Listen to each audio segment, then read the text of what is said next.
Dr. Margaret Thorne had spent 15 years being dismissed by her colleagues at Cambridge University for her research into what they derisively called Nazi occultism pseudoscience. Her cluttered office in the basement of the history department was filled with boxes of declassified documents, faded photographs, and testimonies that painted a picture so bizarre that even she sometimes questioned her own sanity. The academic establishment had relegated her to teaching undergraduate courses on alternative historical narratives, essentially a polite way of saying conspiracy theories for credit. The ridicule had been constant and demoralizing. Department meetings where her research was dismissed with condescending smiles, funding applications rejected without serious consideration, and conference presentations relegated to the smallest rooms at the most inconvenient times. Her peers treated her like an embarrassment to serious historical scholarship, a cautionary tale about what happened when rigorous academic standards were abandoned in favor of sensationalist speculation. But Margaret had persisted because the evidence, fragmentary and circumstantial as it was, pointed towards something that conventional historical narratives couldn't explain.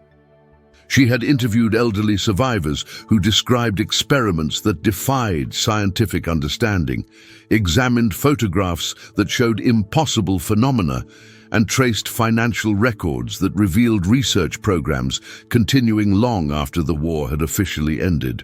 On this particular October morning in 2023, Margaret sat hunched over a newly arrived package from the National Archives. Inside were documents that had been classified for nearly 80 years, finally released under the Freedom of Information Act after decades of legal battles by historians and researchers. The smell of old paper and bureaucratic ink filled her nostrils as she carefully extracted manila folders marked with stamps that made her heart race. Classified, eyes only, and most intriguingly, Anenerbe Recovery Project. Renamed Block 2, The Witnesses. The first document was a typed report dated March 15, 1945, filed by Captain James Morrison of the British Special Operations Executive. Morrison had been part of the advance team that liberated a small sub-camp near Dachau, but this wasn't the official liberation that made it into the history books. His report, marked not for general distribution, described something that military censors had immediately classified and buried. What we found defied rational explanation, Morrison had written in his precise military style. The camp appeared to have been abandoned in haste, but the prisoners we discovered were in a state of psychological trauma beyond anything we had encountered in previous liberations.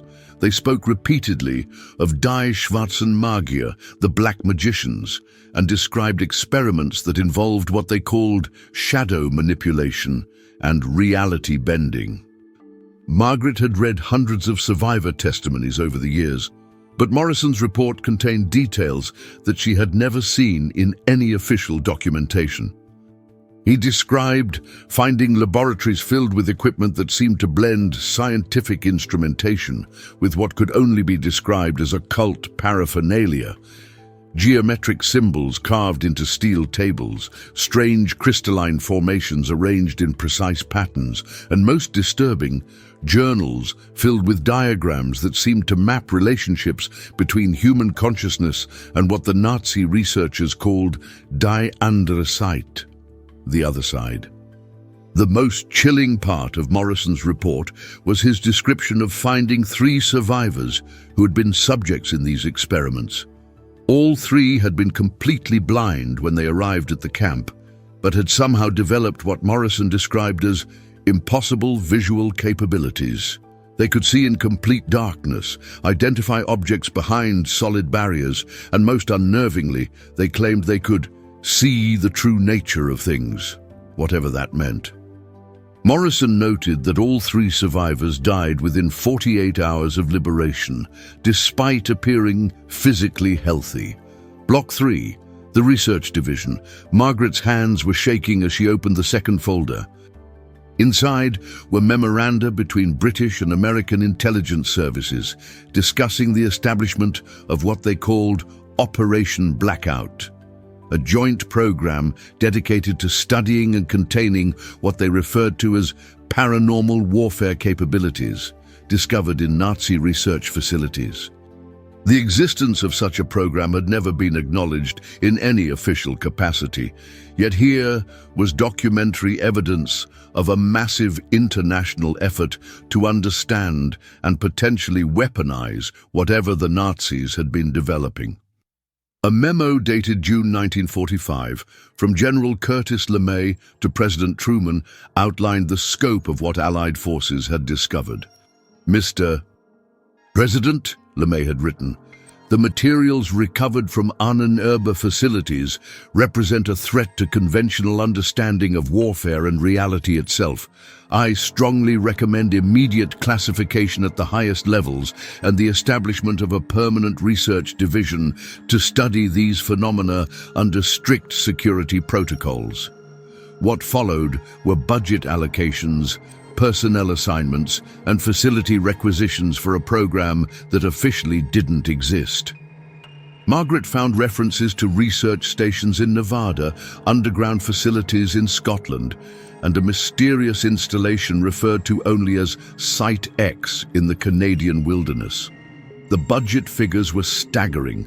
Millions of dollars in 1945, money being funneled into studying what the documents euphemistically called non-conventional combat applications. The most intriguing document was a personnel roster for something called the Theoretical Physics and Consciousness Research Unit. Among the names were scientists she recognized, people who had gone on to win Nobel Prizes, develop technologies that shaped the modern world, and establish research institutions that still existed today. Yet according to these documents, they had all spent the immediate post-war years studying Nazi occult research under conditions of absolute secrecy. Block 4. The First Incident. The next set of documents contained field reports from what appeared to be the first operational use of whatever the Nazis had developed. The incident occurred on October 13, 1944, during the Battle of the Scheldt in Belgium. Lieutenant Colonel William Brennan of the Canadian 3rd Infantry Division had filed a report that was immediately classified and removed from official battle records. Brennan described an encounter with a German unit that was unlike anything in conventional military doctrine. The enemy force appeared to number approximately 30 personnel, he wrote, but they seemed to possess capabilities that defied tactical analysis. Our advanced scouts reported that the German positions would appear and disappear from sight, not through camouflage, but through what witnesses described as fading in and out of existence. The report detailed how Canadian forces had launched a standard assault on what appeared to be a fortified German position. But when they reached the coordinates, they found nothing. No trenches, no defensive positions, no evidence that anyone had ever been there. Yet German fire continued to come from the location, and Canadian soldiers were being killed by an enemy they couldn't see or locate. Most disturbing was the psychological effect on our troops, Brennan continued. Men with excellent combat records began reporting hallucinations, temporal displacement sensations, and what several described as seeing themselves from outside their own bodies. 3 soldiers were found catatonic, staring at empty space, and speaking in languages none of them had ever learned. Block 5. The Ahnenerbe documents. Margaret found herself deep in a collection of translated German documents that had been captured from Ahnenerbe facilities. These weren't the typical racist pseudoscience that historians associated with Heinrich Himmler's pet organization. Instead, they read like research journals from an advanced scientific project that had been pursuing lines of inquiry completely outside mainstream physics and psychology. One document, authored by someone identified only as Dr. K. Weistor, outlined what he called Bewusstseinskrieg, consciousness warfare. The theoretical framework described human consciousness not as an emergent property of brain activity, but as a fundamental force that could be manipulated and weaponized under the right conditions. Weisthor's research suggested that consciousness existed in a dimension parallel to physical reality, and that with proper training and technological assistance, trained operatives could project their awareness into this parallel dimension to observe and influence events in the physical world. Another document detailed experiments conducted on prisoners who'd been selected for what the Nazis called psychic enhancement protocols. The procedures involved a combination of sensory deprivation, electromagnetic stimulation, and exposure to what they referred to as resonance frequencies that could allegedly expand human perceptual capabilities beyond normal physical limitations. The success rates were described as promising but unstable, with subjects either developing extraordinary abilities or suffering complete psychological breakdown. Most unsettling was a series of reports describing field tests of these enhanced subjects. Nazi researchers had apparently developed techniques for training individuals to perceive and manipulate what they called probability streams, the underlying patterns that determined how events unfolded in physical reality. Subjects who survived the enhancement procedures could allegedly influence the outcome of random events, predict enemy movements with uncanny accuracy, and most disturbingly, render themselves effectively invisible to normal human perception. Block 6. Modern verification. What truly shocked Margaret was finding a contemporary addendum to the historical documents. Someone had been updating the Ahnenerbe research files as recently as 2019, adding modern scientific analysis and cross-references to current research in quantum physics, consciousness studies, and neuroscience. The handwriting was crisp and recent, and the scientific language was current. This wasn't historical analysis, but ongoing research. The addendum referenced modern experiments in quantum entanglement, studies of consciousness, effects on random number generators, and recent discoveries in neuroplasticity that seem to validate some of the theoretical frameworks outlined in the original Nazi documents. Someone with access to classified archives had been systematically comparing 1940s German occult research with cutting-edge contemporary science and finding disturbing correlations. Margaret found citations to research papers published in legitimate scientific journals. But when she looked up the authors, she discovered they were all affiliated with research institutions that officially focused on conventional physics, neuroscience, and computer science. Yet their published work, when viewed through the lens of the Ahnenerbe documents, suggested they were pursuing the same lines of inquiry that the Nazi researchers had initiated 80 years earlier. One addendum note, dated just 6 months ago, stated, "Consciousness field manipulation protocols developed at Princeton confirmed Nazi theoretical framework. Probability influence experiments showing 23% success rate with enhanced subjects. Recommend immediate activation of heritage protocol." The note was signed with initials that Margaret didn't recognize, but the implications were clear. Someone was not only continuing the research, but preparing to implement it. Block 7. The phone call. Margaret's hands were trembling as she reached for her phone. There was only one person she could think of who might be able to help her make sense of what she had discovered and who might actually believe her. Dr. David Chen was a former colleague from her graduate studies at MIT, someone who had left academia to work for what he vaguely described as government consulting in theoretical applications. They hadn't spoken in over 3 years, but David had always been interested in fringe science and had never dismissed her research as readily as their other colleagues. "David, it's Margaret Thorne," she said when he answered, trying to keep her voice steady. "I need to see you today. I found something that you need to look at and I can't discuss it over the phone." There was a long pause before David responded, and when he did, his voice carried a tension that she had never heard from him before. "Margaret, where exactly did you find whatever you think you found?"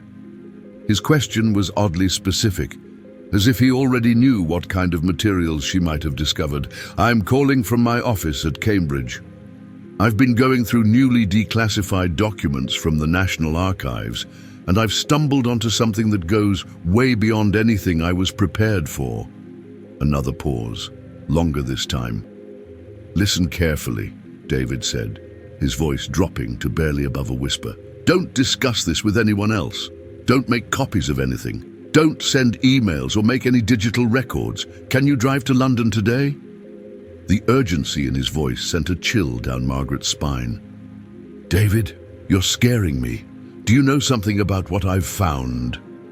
"I know enough to tell you that you've just walked into something that people have been killed for knowing," he replied.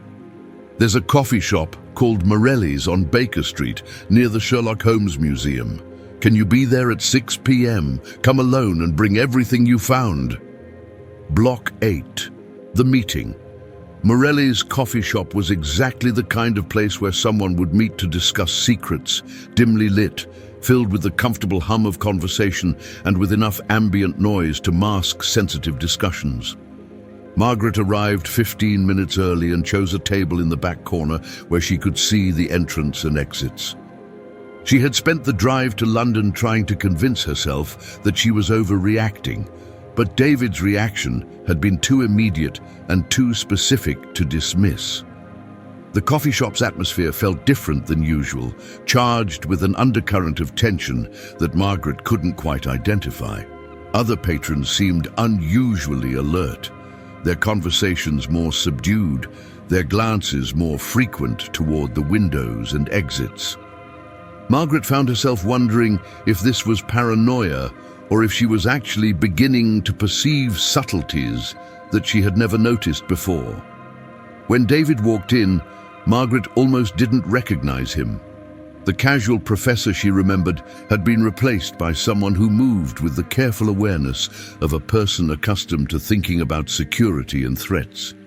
He was wearing a dark suit that seemed designed to blend into crowds, and he carried himself with a tension that spoke of familiarity with dangerous situations. As he sat down across from her, his eyes constantly scanned the room with the methodical attention of someone trained in surveillance techniques. "Before you show me anything," David said quietly, his voice carrying an edge of urgency that hadn't been there during their phone conversation, "I need you to understand what you're getting into. The documents you've found aren't just historical curiosities. They're part of an ongoing program that has been classified at levels that most government officials don't even know exist. By accessing these materials, you've inadvertently stepped into a world where academic freedom and open inquiry don't apply." Block 9. The revelation. Margaret carefully pulled out photocopies of the most significant documents she had found, watching David's face as he reviewed them. His expression shifted from concern to alarm to what looked like barely controlled panic as he recognized specific references and classification codes. "Jesus Christ, Margaret," he whispered, "these are heritage protocol documents. Do you have any idea what you've stumbled into?" "I was hoping you could tell me," Margaret replied, watching David's hands shake slightly as he continued reading. "The Heritage Protocol is the continuation of Nazi consciousness research under Allied oversight. It never stopped, Margaret. The research that started in concentration camps has been ongoing for 80 years, funded by intelligence agencies and developed in secret facilities around the world." David explained that what the Nazis had discovered wasn't pseudoscience at all, but the early stages of what could only be described as practical application of consciousness as a physical force. The Allied forces who captured the research had been faced with a terrible choice: either acknowledge that human consciousness could be weaponized in ways that would revolutionize warfare and destabilize civilization, or bury the knowledge and continue the research in secret while publicly dismissing it as Nazi mysticism. They chose the cover-up, David continued. But they couldn't just ignore the potential applications. So they created a shadow research establishment that has been developing this technology for decades. The problem is that they've reached the point where the applications are ready for deployment, and that means the secrecy is becoming impossible to maintain. Block 10. The current threat. David leaned forward, his voice dropping to barely audible levels. Margaret, the reason these documents have been declassified now, after 80 years of absolute secrecy, is because something has gone wrong. The Heritage Protocol was supposed to ensure that consciousness manipulation technology remained under Western control, developed and deployed only by Allied intelligence services. But we've lost containment. Margaret felt a cold dread settling in her stomach. What do you mean you've lost containment? David pulled out his phone and showed her a news article from 3 weeks ago that she had completely missed.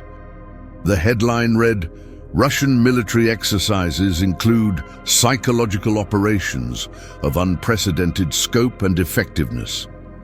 The article described NATO observers being baffled by Russian military capabilities that seemed to include soldiers who could operate effectively in complete darkness without night vision equipment and coordination between units that didn't seem to require any conventional communication methods.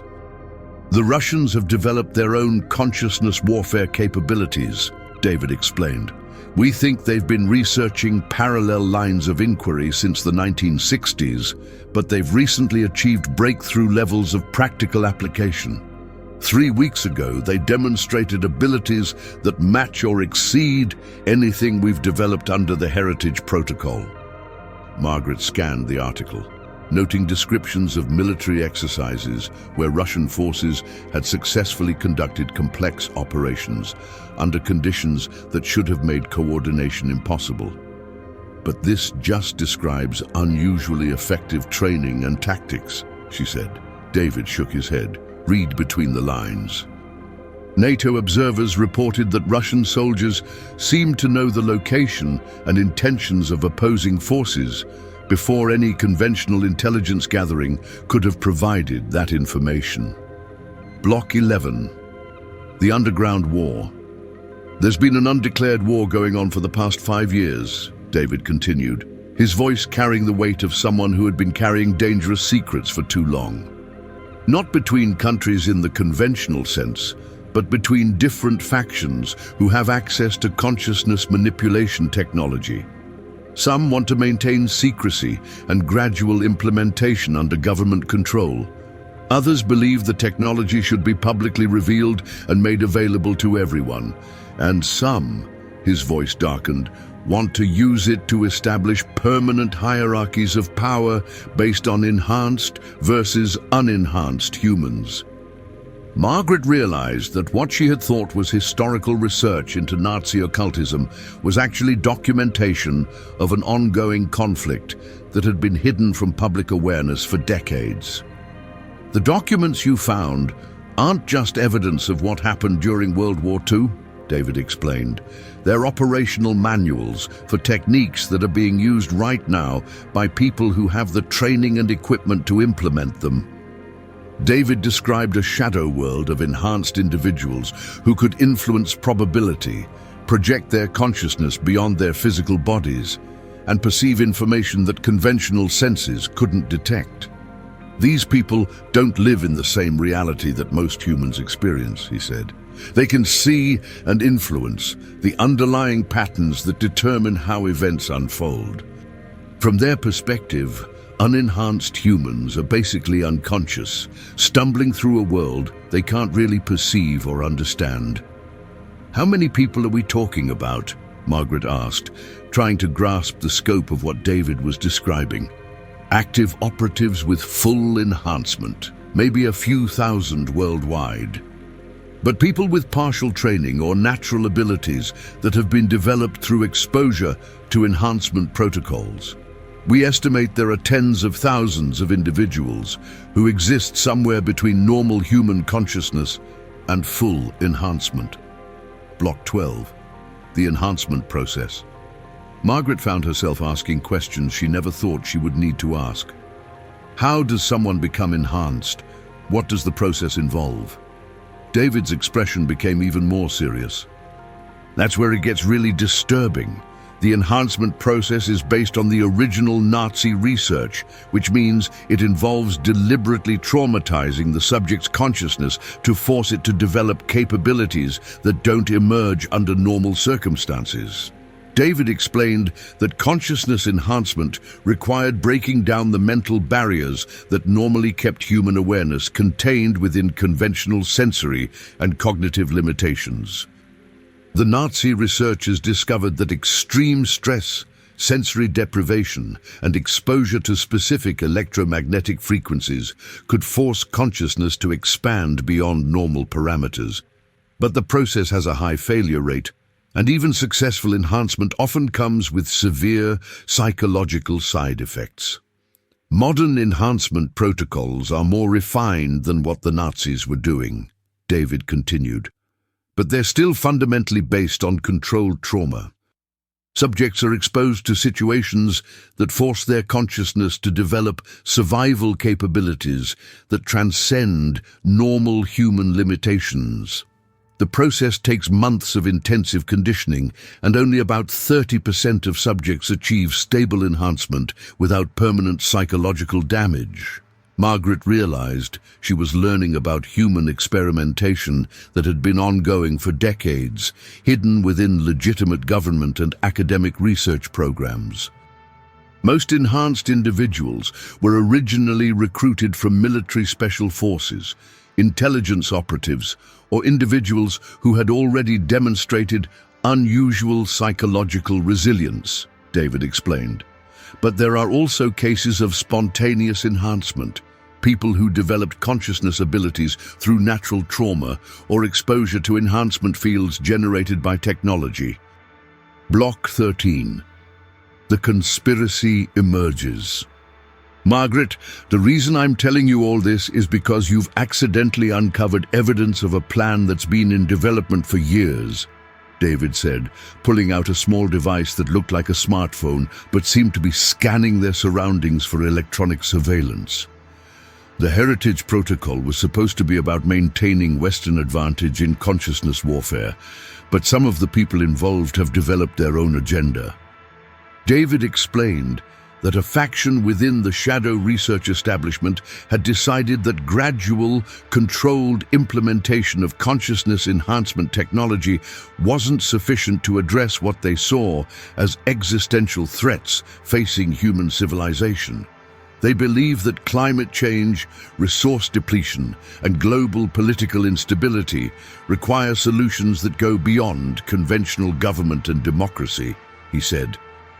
Their plan is to accelerate enhancement implementation and establish governance by enhanced individuals who can directly perceive and manipulate the complex systems that determine human survival.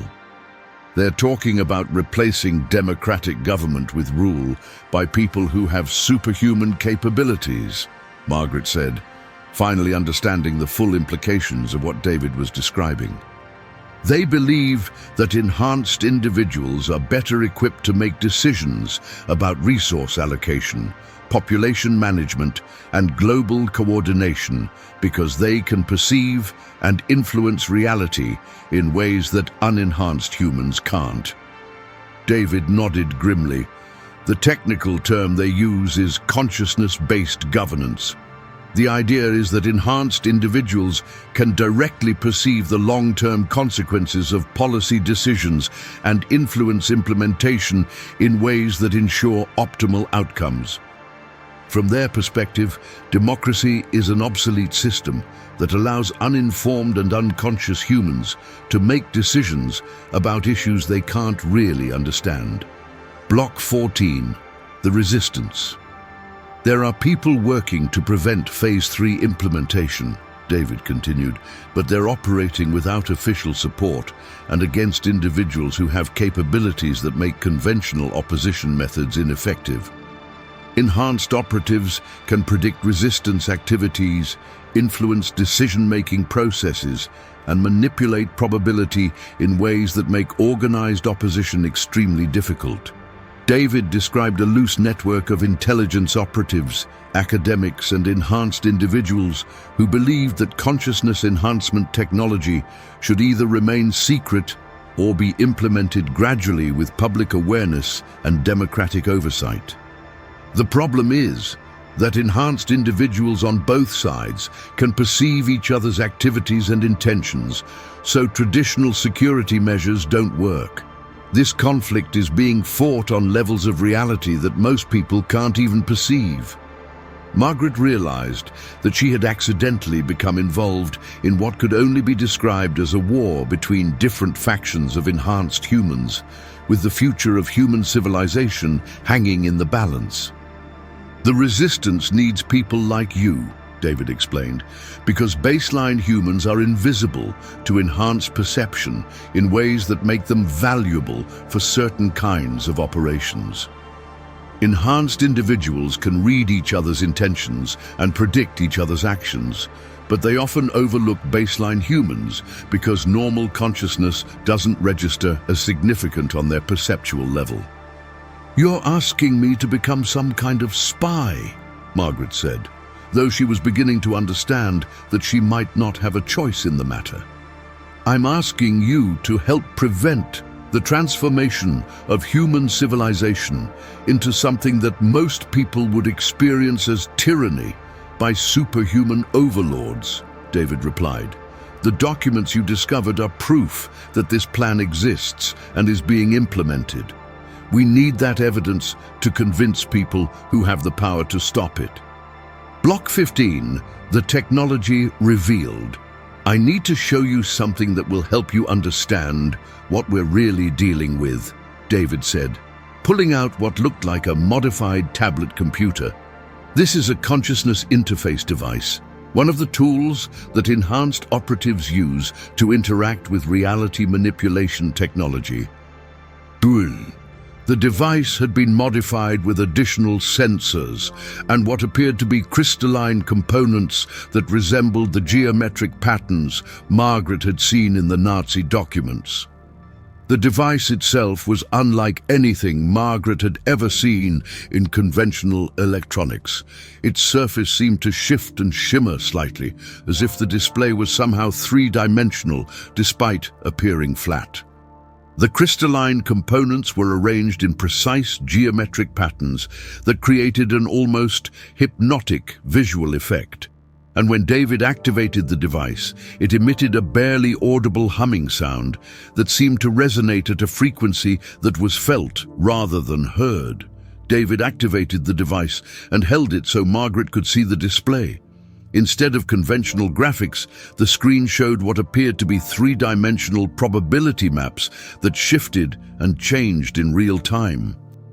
The visual representation was incredibly complex, showing layers of interconnected patterns that resembled everything from weather systems to neural networks to cosmic background radiation. Enhanced operatives can perceive what we call probability streams, the underlying patterns that determine how events unfold in physical reality, David explained. This device allows them to visualize and influence those patterns directly. Nadi, Margaret watched in fascination as David manipulated controls that seemed to highlight different aspects of the probability display.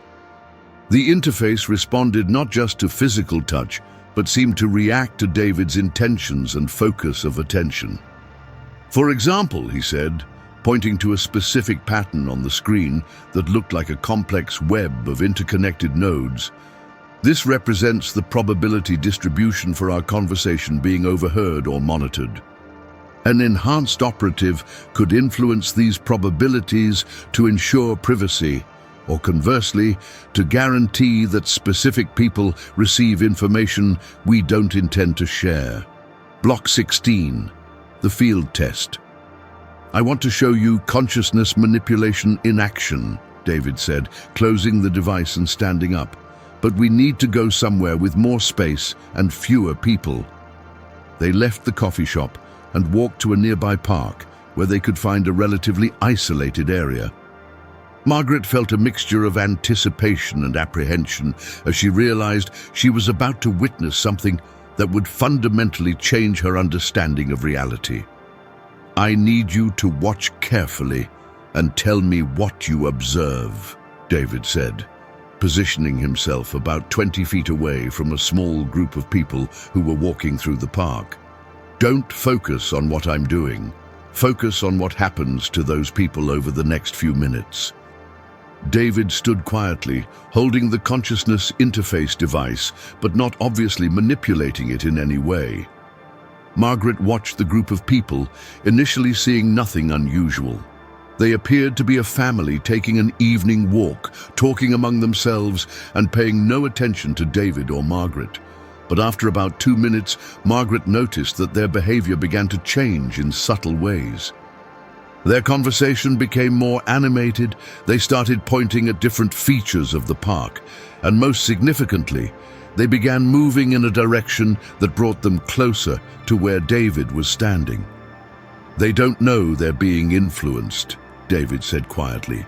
"I'm using the consciousness interface to adjust probability patterns that make certain choices seem more appealing and certain paths seem more natural. From their perspective, they're making completely free decisions about where to walk and what to discuss." Margaret watched in amazement as the family's movements became increasingly directed, leading them to a specific bench where they sat down and began having what appeared to be an important conversation. "I've influenced the probability patterns to create an optimal environment for them to discuss something they've been avoiding," David explained. "They'll have a meaningful conversation that resolves a family conflict, and they'll never realize that they were guided to this moment by external influence." Block 17. The Global Network. As they walked back toward the car, David explained the scope of what Margaret had stumbled into. "The Heritage Protocol isn't just an American or British operation," he said. "It's a global network of enhanced individuals and consciousness research facilities that operates across national boundaries. Enhanced operatives often develop loyalties that transcend conventional geopolitical alignments." David described research installations in remote locations around the world, staffed by enhanced individuals who had been recruited from military and intelligence services, but who had gradually developed their own agenda as their capabilities expanded. "Enhanced consciousness creates a perspective that makes normal human concerns seem trivial and short-sighted," he explained. "People with these abilities start thinking in terms of centuries rather than election cycles, and global optimization rather than national interests." The Faction Planning Phase 3 implementation believes that enhanced governance is inevitable, and that gradual implementation would be less disruptive than allowing consciousness manipulation technology to develop independently in different countries, David continued. "They see themselves as preventing a chaotic period of consciousness warfare by establishing stable, enhanced leadership before the technology becomes widely available." Margaret realized that the conspiracy she had uncovered wasn't limited to any specific government or organization, but involved enhanced individuals from around the world who had developed a shared vision of how human civilization should be restructured. "How many governments know about this?" she asked. "That's the problem," David replied grimly. "Most government officials don't know about consciousness enhancement technology at all.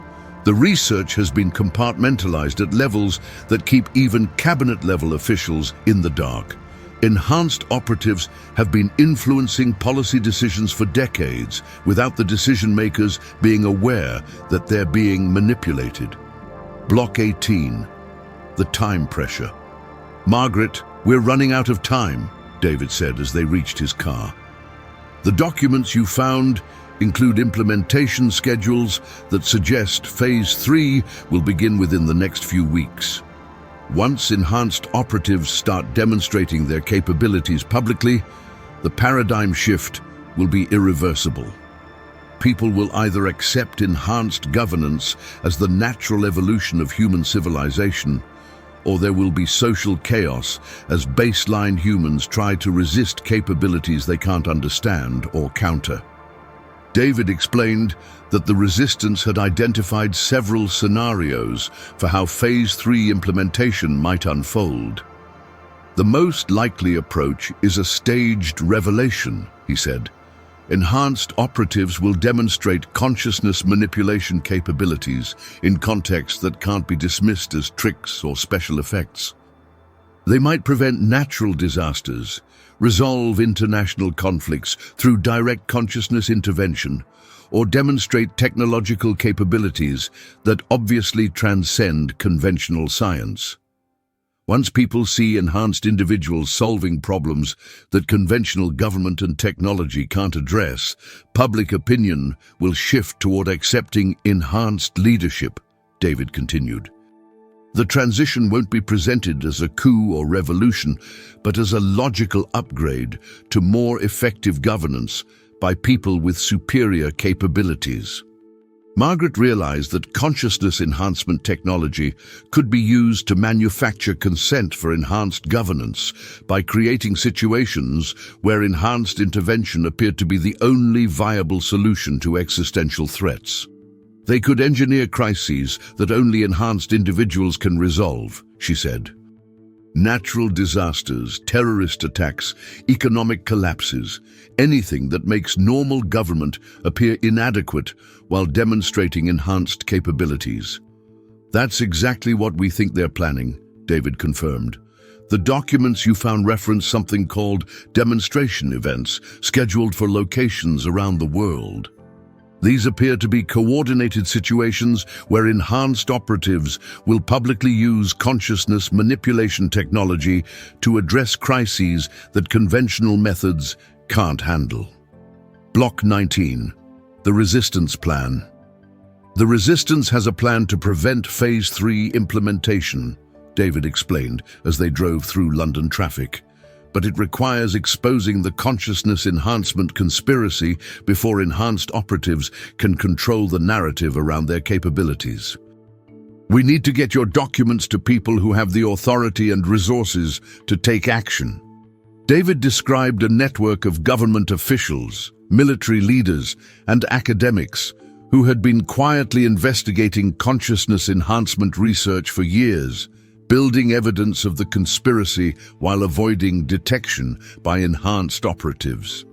The problem is that enhanced individuals can predict and influence conventional investigative methods, he said. Every time we get close to actionable intelligence, our activities get disrupted by what appear to be coincidences or administrative complications. The documents you found are different because they came through channels that enhanced operatives weren't monitoring, David continued. They were declassified as part of routine archival procedures, without enhanced individuals realizing that they contained current operational information. This might be our only chance to get proof of Phase 3 implementation into the hands of people who can stop it.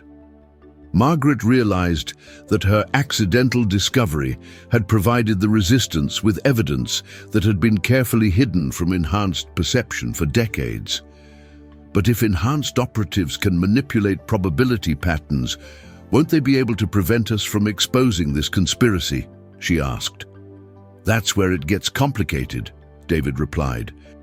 Enhanced consciousness manipulation is powerful, but it's not unlimited. The technology requires enormous amounts of energy and sophisticated equipment, and enhanced operatives can only maintain active manipulation for limited periods. More importantly, they can't manipulate probabilities that they're not aware of. Block 20. The Distribution. David drove Margaret to a seemingly ordinary office building in central London, explaining that they were about to meet with other members of the resistance who had been waiting for exactly the kind of evidence that Margaret had discovered. These are people who have been investigating consciousness enhancement research from different angles for years, he said. They've been building a comprehensive picture of the conspiracy, but they've lacked documentary proof of Phase 3 implementation. The building appeared to house routine business offices, accounting firms, legal consultancies, import-export companies, the kind of mundane commercial enterprises that formed the background of any major city. But David led Margaret through what appeared to be a standard office lobby, past security guards who nodded recognition, and into an elevator that required a special key card to access certain floors. The elevator descended past the normal basement level to subterranean floors that didn't appear on the building directory. When the doors opened, Margaret found herself in a sophisticated facility that obviously wasn't related to normal commercial activities. The corridors were lined with equipment that looked like a combination of computer technology and scientific instrumentation, and the people they passed moved with the purposeful efficiency of individuals involved in serious, high-stakes work. "Welcome to the real conspiracy," said a woman who introduced herself as Dr. Sarah Collins, a former NSA analyst who had been investigating consciousness enhancement research for over a decade. "We've been waiting for someone to find the Heritage Protocol documents that prove Phase 3 implementation is real and imminent." Dr. Collins explained that the resistance had identified distribution networks that could get Margaret's documents to key government officials, military leaders, and media contacts simultaneously, before enhanced operatives could prevent the revelation. "We're going to flood multiple channels with this information," she said. "Enhanced individuals can manipulate specific probability patterns, but they can't control information that's already in the hands of hundreds of people across different institutions." Block 21. The revelation begins. Within 6 hours of leaving the resistance facility, Margaret began seeing news reports that indicated the information distribution had been successful. Government officials in multiple countries were calling for investigations into classified research programs. Academic institutions were releasing statements about consciousness studies that had been hidden from normal peer review, and media organizations were reporting on documents that proved the existence of secret enhancement programs. But the response was unlike anything Margaret had expected. Instead of denial or cover-up attempts, enhanced operatives appeared to be accelerating their timeline for Phase 3 implementation. News reports described unexplained phenomena occurring around the world, natural disasters that stopped abruptly without explanation, terrorist attacks that were prevented by security forces who seemed to have impossible advanced knowledge, and technological breakthroughs that appeared to violate known scientific principles. "They're moving to Phase 3 immediately," David explained when he called Margaret that evening. "Rather than trying to contain the revelation, they're using it as the opening for their demonstration events. They're going to present enhanced governance as the logical response to the evidence of enhanced capabilities." Margaret watched news coverage that showed enhanced operatives openly using consciousness manipulation technology to address crises around the world. What should have been shocking revelations about secret government research were being presented as evidence that humanity had evolved beyond conventional limitations and needed governance that reflected enhanced human capabilities. "Public opinion is shifting exactly as they planned," David continued. "People are seeing enhanced individuals solving problems that conventional government couldn't address, and they're starting to view enhanced governance as an upgrade rather than a threat. The revelation that was supposed to expose the conspiracy is being turned into justification for enhanced rule." Block 22. The final option. Margaret met with David and Dr. Collins in a different location, an abandoned warehouse that had been equipped with technology designed to shield their activities from enhanced perception. Enhanced operatives are using consciousness interface devices to monitor probability patterns on a global scale, Dr. Collins explained. "But the technology has limitations that we can exploit." Dr. Collins described the Resistance's final plan, a coordinated effort to disrupt the consciousness enhancement infrastructure at multiple locations simultaneously. Enhanced operatives depend on technological amplification to maintain their capabilities at operational levels, she said. The consciousness interface devices require enormous amounts of power and sophisticated electromagnetic field generation. If we can disrupt the technological infrastructure, enhanced individuals will be reduced to baseline human capabilities. The plan involved simultaneous attacks on consciousness research facilities around the world, targeting the power systems and electromagnetic field generators that enabled consciousness manipulation technology. We've identified 17 primary facilities that provide consciousness enhancement support for operatives in government and military positions, Dr. Collins continued. If we can disable even half of these facilities simultaneously, we can create a window where enhanced operatives lose their technological advantages. Margaret realized that the Resistance was planning what amounted to a global insurgency against consciousness enhancement technology, using conventional sabotage methods against targets that most people didn't even know existed. But won't enhanced operatives predict and prevent sabotage attempts? She asked. Not if we can maintain operational security below their perception threshold, David replied. Enhanced consciousness monitoring focuses on major probability patterns and significant threats. Small-scale activities that appear uncoordinated and random often escape detection until it's too late to prevent them. Dr. Collins explained that resistance cells in different countries had been positioning themselves near consciousness research facilities for months, appearing to be normal civilians going about routine activities while actually preparing for coordinated sabotage operations. The key is simultaneous action, she said.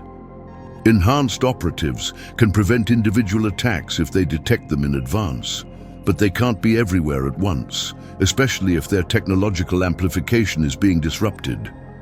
Margaret understood that the Resistance was preparing for what might be humanity's last chance to prevent permanent rule by enhanced individuals who could manipulate reality itself.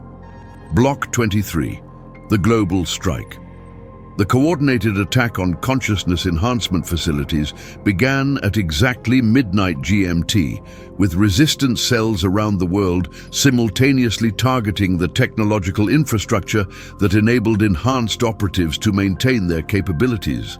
Margaret monitored the operation from the Resistance Command Center, watching as reports came in from 17 different locations across 6 continents. The initial reports were encouraging. Resistance teams had successfully penetrated security at most of the targeted facilities and were in the process of disabling power systems and electromagnetic field generators. But as the operation progressed, it became clear that enhanced operatives were responding with capabilities that the Resistance hadn't fully anticipated. Teams are reporting reality distortions around several facilities, Dr. Collins announced from her position at the communication center.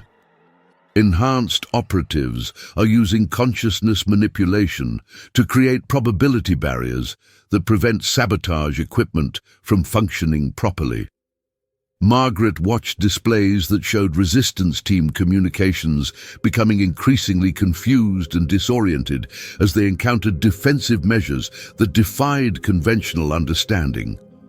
Enhanced individuals are manipulating local space-time to prevent equipment damage, David explained. They're creating probability fields where explosive devices don't detonate, where cutting tools don't function, and where electronic disruption systems have no effect on their technology. But the simultaneous nature of the global attack was creating problems for enhanced operatives as well. They can't maintain defensive manipulation at 17 locations simultaneously, Dr. Collins observed. Their consciousness interface technology requires too much energy and coordination to protect everything at once. Reports began indicating successful facility disruptions at locations where enhanced operatives had been forced to choose between defending their own positions and maintaining support for operatives in government and military positions. We're getting confirmation that consciousness enhancement capabilities are degrading in Washington, London, and Moscow, David announced. Enhanced operatives in key positions are losing their technological amplification.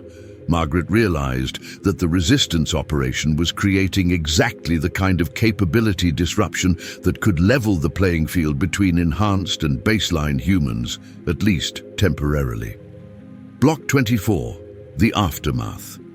In the hours following the global strike on consciousness enhancement facilities, the world began experiencing what could only be described as a reality adjustment period. Enhanced operatives who had been influencing government decisions and international relations suddenly found themselves operating with baseline human capabilities, while the probability patterns that had been artificially maintained through consciousness manipulation began returning to natural configurations. The immediate effects were chaotic. Government officials, who had been making decisions under enhanced influence, began questioning policies and agreements that no longer seemed logical or necessary. International conflicts that had been suppressed through consciousness manipulation flared up again, while other disputes that had seemed intractable suddenly became resolvable through conventional diplomacy. Enhanced operatives are trying to maintain influence through conventional means, Dr. Collins reported, but they're finding that baseline humans don't respond to normal persuasion methods the same way they respond to consciousness manipulation. People are thinking more clearly and making decisions based on their actual interests, rather than artificially influenced probability patterns. Margaret watched news reports that showed a world suddenly freed from subtle but pervasive consciousness manipulation. Political leaders were changing positions on issues that had seemed settled, military conflicts were shifting in unexpected directions, and international alliances were being re-evaluated as the artificial probability influences that had shaped them were removed. But the victory was incomplete. Enhanced operatives retained their training and knowledge even without technological amplification, and resistance intelligence indicated that backup consciousness enhancement facilities were already being activated to restore full enhanced capabilities. "We've bought time, not permanent victory," David explained. "Enhanced operatives will have their technological advantages restored within weeks unless we can find a way to permanently disable consciousness enhancement technology." Dr. Collins announced that resistance teams had discovered something unexpected during their facility infiltrations. Documentation indicating that consciousness enhancement technology was more widespread than anyone had realized. There are private research installations, corporate development programs, and international consortium projects that we didn't know about, she said. The Heritage Protocol was just one component of a much larger network of consciousness research and development. Margaret realized that the global strike had revealed the scope of consciousness enhancement technology, while demonstrating that conventional resistance methods could be effective against enhanced capabilities under the right circumstances. Block 25. The New World. 6 months after the global strike on consciousness enhancement facilities, Margaret found herself testifying before a joint congressional committee investigating what had become known as the consciousness conspiracy. The hearings were being broadcast globally as governments around the world struggled to address the revelation that secret research programs had been developing human enhancement technology for decades without public knowledge or democratic oversight. The world had changed in ways that no one could have predicted. Some enhanced operatives had openly acknowledged their capabilities and were working with governments to develop ethical frameworks for consciousness enhancement technology. Others had disappeared entirely, presumably maintaining secret programs while developing new methods for avoiding detection. And a significant number had formed independent organizations dedicated to continuing enhancement research and development outside government control. "The genie is out of the bottle," Margaret told the Congressional Committee. "Consciousness enhancement technology exists, it works, and it can't be uninvented. The question now is whether human civilization can develop frameworks for managing this technology in ways that preserve human freedom and democratic governance." The hearings had revealed that consciousness enhancement research was far more advanced and widespread than even the resistance had realized. Private corporations had been developing commercial applications, military organizations had been creating enhanced soldier programs, and academic institutions had been conducting research that deliberately blurred the lines between conventional psychology and consciousness manipulation. Margaret's testimony focused on the historical parallels between current consciousness enhancement technology and the original Nazi research that had initiated the field. "We're facing the same fundamental question that Allied forces confronted in 1945, she explained. "What do you do with knowledge that gives some people capabilities that fundamentally change the balance of power between humans? The difference is that this time, the knowledge can't be buried or contained." The committee's final report recommended the establishment of international oversight mechanisms for consciousness enhancement research, mandatory disclosure requirements for enhancement programs, and legal frameworks that protected the rights of both enhanced and baseline humans. But Margaret knew that these measures addressed only the visible aspects of a phenomenon that operated largely beyond conventional detection and control.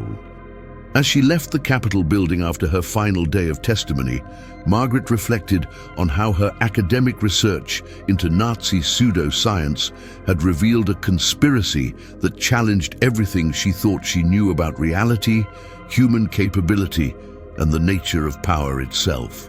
The world was entering an era where the boundaries between science and magic, between human and superhuman, and between freedom and control were no longer clear or stable. The future remained uncertain, but one thing was clear: humanity would never again be able to pretend that consciousness was merely an emergent property of brain chemistry, or that reality was fixed and unchangeable. The age of consciousness enhancement had begun, and its implications would shape human civilization for generations to come.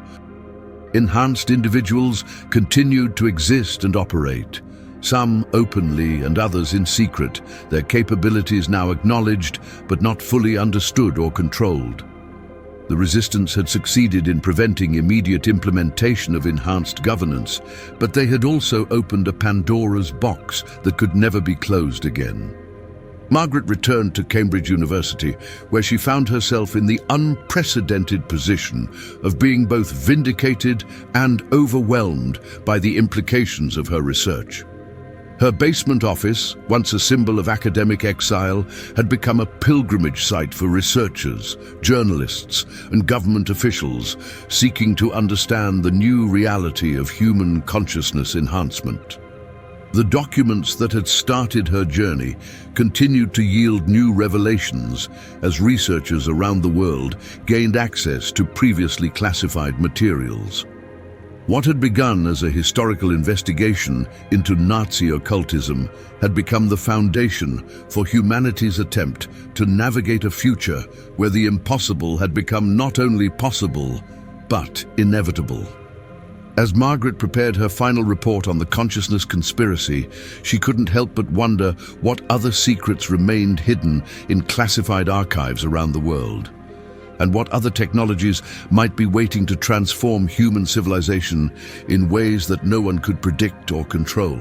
The age of enhanced humans had begun, and there was no going back.